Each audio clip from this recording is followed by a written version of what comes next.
اور وہ روزے دا جڑا کفارہ قرآن نے بیان فرمائے، ایک مسکین دا کھانا صبح شام، اس دے مطابق اس دے روزے دا بھی کفارہ ادا کیتا ونجے۔ صاحب استطاعت آدمی جڑا گے یہ اس دے ہوتے لازم ہے کہ اپنی وصیت کے اندر وصیت کر کے ٹورے کہ میرے نمازاں دا بھی فدیہ دے مڑے اور میرے روزے رہ گن انہاں روزیاں دا بھی فدیہ دے مڑے۔ تو او جڑی وصیت ہے دین اسلام فرمائے دے تہائی حصے تک اس دی وصیت جاری ہو سکتی ہے۔ اگر کوئی مرن والا آکھے میرے مرن تو بعد میری وصیت ہے، میرا ادھا مال چاہ کے یا سارا مال چاہ کے مدرسے دے اندر دے دیوا ہے، دین اسلام آدھے توڑے جو گال نیکی دی کر گئے، لیکن سب تو بڑی نیکی ہے کہ اولاد کو او چنگا چھوڑ کے ونجے، کھانا پیندہ چھوڑ کے ونجے۔ دین آدھے تریائی حصے دی اندر وصیت جاری کرو، باقی مال دی اولاد دی اندر تقسیم کر دو۔ دین اسلام کو کتنا پیار ہے، دین اسلام کتنا احسان والا دین ہے۔ انہیں آکام تو بعد فوت ہومن والے دی مال دی وراثت دے مطابق، شریعت دے مطابق وراثت دی تقسیم ہے۔ اور اس مسئلے دے اندر بخوبی سمجھ گئے ہو سو کہ جتنے احسان ثواب دے چیزیں کے احسان ثواب کل خانی دی محفل دے ہوتے خیرات، فوت ہومن والے دے مال کو جب تک شریعت دے مطابق اس دی وراثت دی تقسیم نہ کیتی ونجے وہ دا مال تو سے خرچ نہیں کر سکتے۔ اس واسطے کہ احسان ثواب کرنا یہ تو مستحب عمل ہے، یہ شریعت مطہرہ مرن والے دے مال دے وچوں خرچ کرنے دی اجازت نہیں دیتی۔ تجہیز و تکفین، اس دا قرضہ اور اس دی وصیت، اس تو بعد تیری مرضی تو خیرات پکا یا بھامے نہ پکا۔ احسان ثواب چاول پکا من دا ناتا نہیں، احسان ثواب تو سورت فاتحہ پڑھ قرآن شریف پڑھ، یہ بھی تو احسان ثواب ہے۔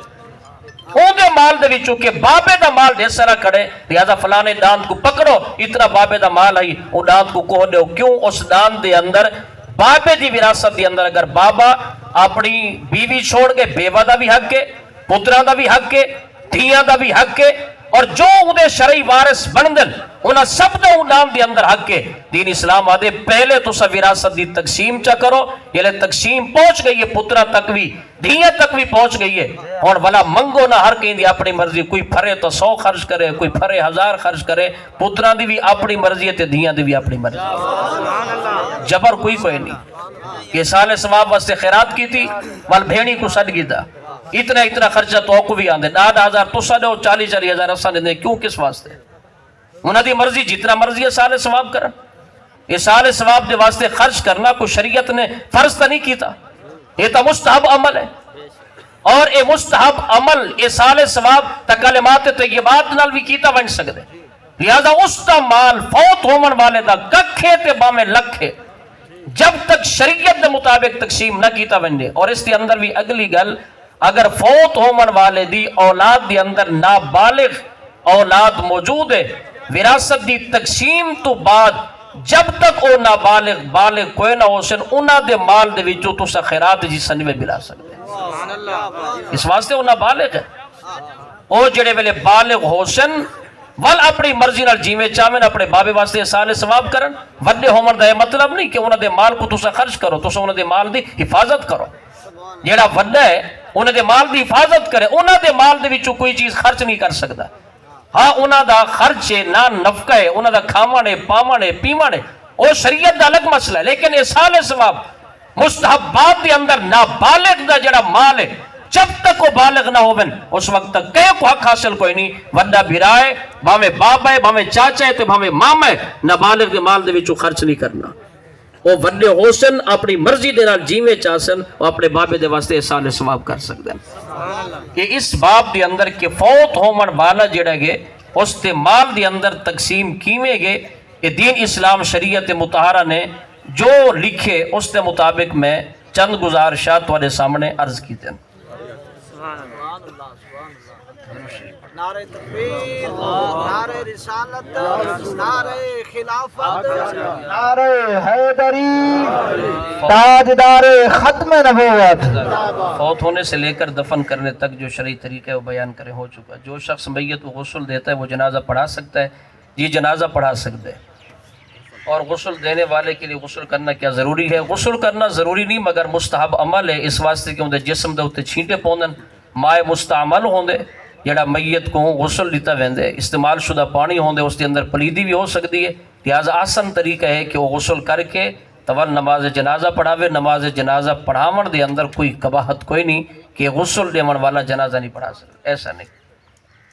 کیا جنازے کو منزل دے سکتے ہیں اور نماز جنازہ پڑھنے سے پہلے ہدیہ کرنا کیسے ہے؟ نماز جنازہ دی جڑی منزل دیون ہے، دیکھو کچھ ایسیا چیزیں کہ جڑا اکابرین متقدمین بزرگاں تو جڑا طریقہ آدب ہے، اگر او کم شریعت دے مخالف نہ ہوئے تو اس کم دا انکار نہیں کرنا چاہیے. ہو سکتے ان دی دلیل سارے کول نہ ہوئے انہاں کول موجود ہوئے. مسئلہ سن گنو، اپنے بیگانے سارے سن گنو. مسئلہ اگر کوئی کم بزرگان دین تو چلے آدھے او کم دیکھو، اگر شریعت دے مخالف ہے تو چھوڑ دے، اس واسطے کہ شریعت مقدم ہے. اگر شریعت دے مخالف کوئی ان دے اندر معاملہ نہیں تو بزرگاں تو جڑا کم چلے آدھے وہ کم دا انکار نہیں کرنا چاہیے. انکار تو تا کرو جو سارے کول مکمل علم ہوئے، سارے کول تو مکمل علم کوئی نہیں، ایسا تو ناقص ہے. ہو سکتے ایک دلیل انہاں کول ہوئے تو سارے کول دلیل موجود نہ ہوئے. اور اس سے ہوتے مصنف ابن ابی شیبہ دے اندر جڑی روایت ہے، حضرت علی المرتضیٰ شیر خدا نے یزید بن مکفف دا جنا جنازہ پڑھائے، فکبر علیہ اربعن، آپ نے 4 تکبیر نماز جنازہ پڑھے تو اس دے اندر حدیث پاک یہ لفظ موجود ہے ثم مشاد ول آپ چلین حتی اتاہو والمیت دے قریب این ول آپ نے دعا منگی ہے. ول لفظ موجود ہے ثم مشا ول آپ چلین والمیت دے قریب این ول آپ نے دعا منگی ہے. تو جڑا نماز جنازہ پڑھیں دے وہ تو میت دے قریب کھڑا ہوں دے، یہ بار بار ٹورن تے وال دعا منگن. ایندہ مطلب ہے کہ میت کو چاہ کے ٹورین، میت کو چاہ کے ٹور کے وال رکھ دے رہ گن، مولا علی پاک اس دی دعا منگ دے رہ گن مغفرت دے واسطے. ایک میں اپنی طرف استدلال قائم کیتے اس حدیث پاک تو، اس دے اندر میں غلط بھی ہو سکتا. اور اس دے اندر جڑی عظیم حکمت، اس تو علاوہ جڑی حکمت ہے، سارے بزرگان دین نے فرمائے چونکہ میت کو جڑا آدمی چاون والا ہے اس دے واسطے مسنون جڑا طریقہ ہے مونڈے دیون دا، جب تک جنازہ 4 پئی رکھی نہ ونجے اون ٹائم تک سنت طریقہ دا تھی نہیں سکتا. دیکھو پہلے اون دے سجے پاسوں مونڈا دیونے، 2 قدم چلن، وال پچھلے پاسے آمنے اسے بندے 2 قدم چلن، وال بے پاسوں اگو آ کے 2 قدم چلن، وال پچھلے پاسے آ کے 2 قدم چلن. اور یہ سارے آدمی انہاں اپنی سائڈ چینج کرنی ہے تو جب تک جنازے کو رکھیا نہ ونجے اس وقت تک انہاں دے وہ شریعت دے مطابق جڑے 40 قدم دی فضیلت ہے اس وقت تک عمل نہیں تھی سکدا. تو ہو سکتے سارے بزرگ این طریقے را دیو منزل لیو، مطلب تو اپنی منزل لے، تیرے 2 قدم، یہ 2 قدم بھی تو منزل ہے.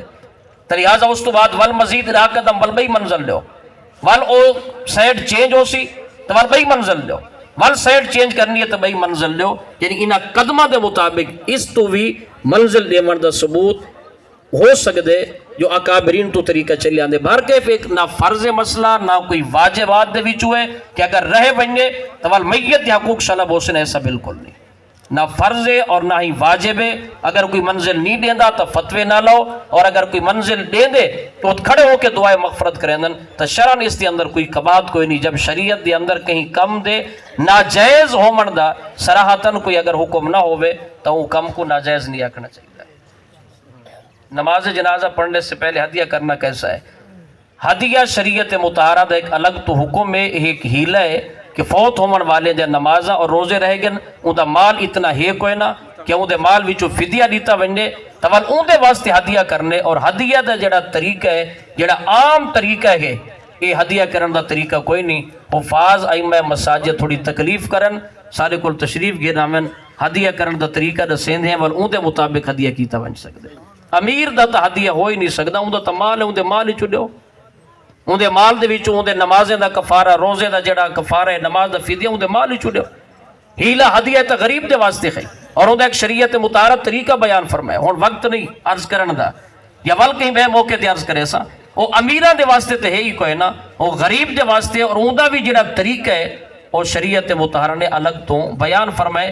یہ طریقہ نہیں کہ قرآن مجید چاہ کے کھڑے ہو ونڈو باسا کو قرآن دا واسطہ وسیلہ اندے سارے فرض تے واجبات معاف کر، اس طریقے دے نال ہدیہ کرن دا یہ شریعت دے مطابق طریقہ نہیں. ہاں ہدیہ شریعت مطہرہ تو ثابت ہے.